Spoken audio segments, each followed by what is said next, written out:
Bi ye tɛnɛ novembre kalo tile 24 san 2025 aw minnu sɔgɔlen no Mali kunnafoni na su ani tile an ka foli b'aw bɛɛ lajɛlen aw bisimila Mali kunnafoni kɔnɔna na bamanankan kunnafoni kɛnɛ kan.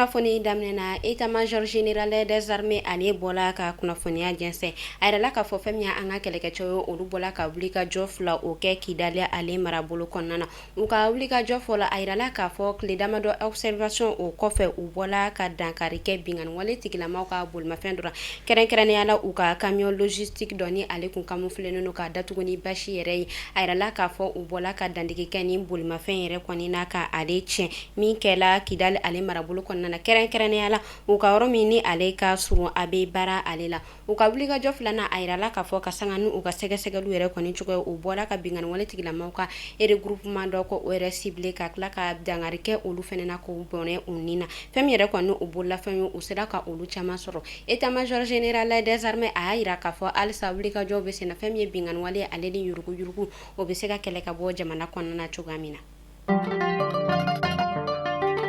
Ka sanga ni AES kunnafoni kɔnɔna ye ka daminɛ Mali la Burkina ale ni Niger ni gɛlɛya kɔni ni jamana kelen fɛn fɛn sɔrɔ a bɛ jamana tɔ fila ninnu bɛɛ lajɛlen sɔrɔ o hukumu de kɔnɔna na ka sanga ni an bɛ waati min na i n'a fɔ sisan nɔ fɛn min yɛrɛ kɔni an ka ba Maliba ye ale bɛ tajiko gɛlɛya kɔnɔna na fɛn min ye Burkina Faso ale jamana ɲɛmɔgɔ ye fɔ ka taa se Niger ale jamana ɲɛmɔgɔ ma olu bɔla ka wuli ka jɔ sigi sen kan ka u seko u n'u dɔnko yira walasa an ka jamana bɛ gɛlɛya min kɔnɔna na a bɛ se ka bɔ o la o hukumu de la fɛn min ye Burkina Faso ale jamana ɲɛmɔgɔ ale bɔla ka taji citerne 100 ko o de bila kana an ka jamana kɔnɔna na min yɛrɛ kɔni convoi kɛla Niger Burkina Faso ale lakana tigilamɔgɔw fɛ fɛn min ye Niger fɛnɛ ale jamana ɲɛmɔgɔ général Abdramane Tiani ale fɛnɛ bɔla ka citerne 82 ko o taji de bila kana an ka jamana kɔnɔna na nunu maa fila nunu bɔla k'u seko n'u dɔnko yira ani bolodi ɲɔgɔnma min bɛ ni jamana saba ni ɲɔgɔn cɛ walasa o tɔ bɛ se ka sinsin.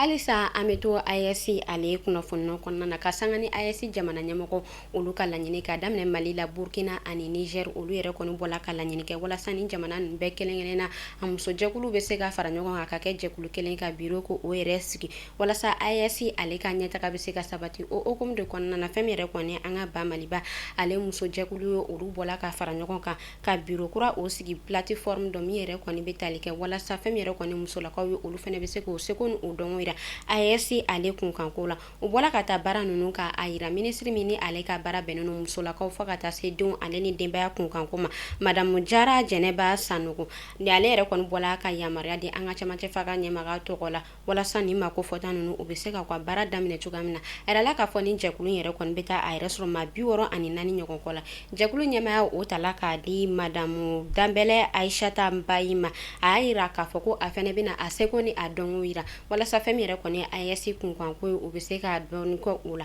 o hukumu de kɔnɔna na a yirala k'a fɔ ni mako fɔta ninnu u yɛrɛ kɔni ka baara a bɛ renouveler san fila o san fila o tɛmɛnen u y'a yira k'a fɔ ko u bɛna baara in yɛrɛ don minɛ min kɔnɔ o de fɛn min yɛrɛ kɔni bolodi ɲɔgɔn ma ani ɲɔgɔn lamɛn u y'a yira k'a fɔ jamana tɛ taa ɲɛ cogo si la ni bolodi ɲɔgɔn ma tɛmɛ jamana ni ɲɔgɔn cɛ fɔ ka taa se ɲɔgɔn lamɛn yɛrɛ kɔni ma.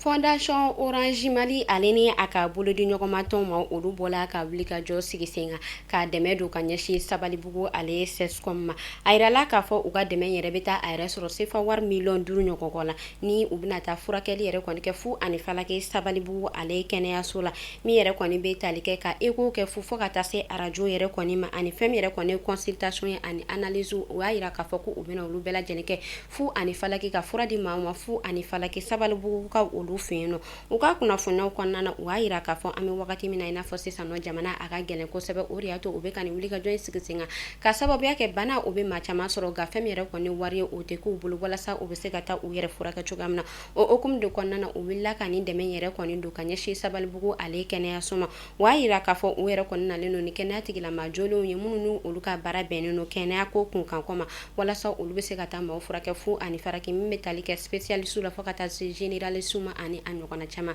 maa minnu yɛrɛ ni olu bɔla ka taa furakɛli kɛ ani fɛn min yɛrɛ kɔni Sabalibugu ale kɛnɛyaso ma ye u bɔla ka foli bila kɛ ka ɲɛsin Orange Fondation Orange Mali ma ale ni u ka bolodi ɲɔgɔnma tɔn ma ka sanga ni u ka nin wulikajɔ in Kasangani tajiko ale kunnafoniyaw kɔnɔna ye dɔgɔkun damadɔ tɛmɛna a ma mɛn kosɛbɛ fɛn min yɛrɛ kɔni tajiko gɛlɛya o yɛrɛ kun jugala kosɛbɛ an ka jamana kɔnɔna na min kɛla sababu ye k'a to baara caman o yɛrɛ kɔni kun jɔla min yɛrɛ kɔni bɛ tali kɛ kɔɲɔw la fo ka taa se jamana kɔnɔdenw olu ka activité caman ma an bɛ wagati min na i n'a fɔ sisan nɔ a yirala k'a fɔ baaraw olu kɔni b'a la ka daminɛ dɔɔni dɔɔni an ka jamana kɔnɔna na.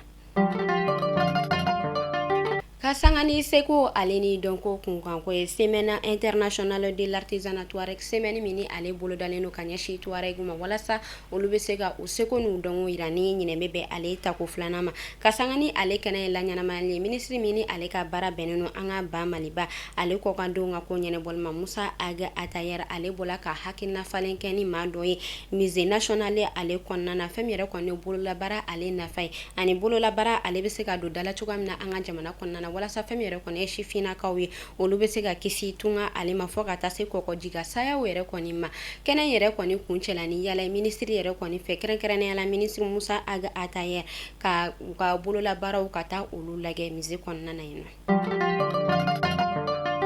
An bɛ taa sankaw olu fɛ yen nɔ sibirido novembre kalo tile 22 san 2025 kɔnɔna na a yirala k'a fɔ camion dɔ ale bɔla ka mɛnɛ san ale marabolo kɔnɔna na wa a yira k'a fɔ camion ye ale kɔni tun falen no balofɛnw de kɔnɔna na maa dɔw yɛrɛ kɔni bɔla ka kunnafoniya di jugu k'a yira k'a fɔ ko camion yɛrɛ kɔnɔna na ko fɛn min ye essence bitɔnw ye ko o de tun b'a kɔnɔ ko ka sɔrɔ ka bɔrɔ da a kan ko o de kɛla sababu ye k'a to ko camion in kɔni mɛnɛna o y'a yira k'a fɔ camion yɛrɛ kɔni mɛnɛnen a bɛ heure 2 o yɛrɛ kɔni ɲɔgɔn kɔ bɔ fɛn min yɛrɛ kɔni kɛrɛfɛmaw ye olu de bɔla ka wuli ka jɔ sigi sen kan ka tasuma faga yanni sapeur maaw olu kana sapeur maaw olu fɛnɛ nana ka u seko ni u dɔnko kɛ walasa tasuma a tɛ se ka cari cogoya min na o hokumu de la a yirala k'a fɔ tasuma yɛrɛ kɔni bɔla ka cɛnni kɛ magasin dɔw la fo ka taa se du dɔw yɛrɛ kɔni ma wa a yira k'a fɔ ko magasin o yɛrɛ kɔni kɔnɔna minɛn caman ko o jɛnina maa kelen o fɛnɛ jogila fɛn min ye sapeur maaw ye u y'a yira k'a fɔ ko degun o yɛrɛ kɔni b'u kan kosɛbɛ san ale marabolo kɔnɔna na ka sanga ni baarakɛminɛw olu yɛrɛ kɔni cogoya ye maa si o kɔni ma bɔnɛ ani na an bɛ ala deli ala k'an kisi ni ɲanga ta sugu ninnu tɔɔrɔ ma.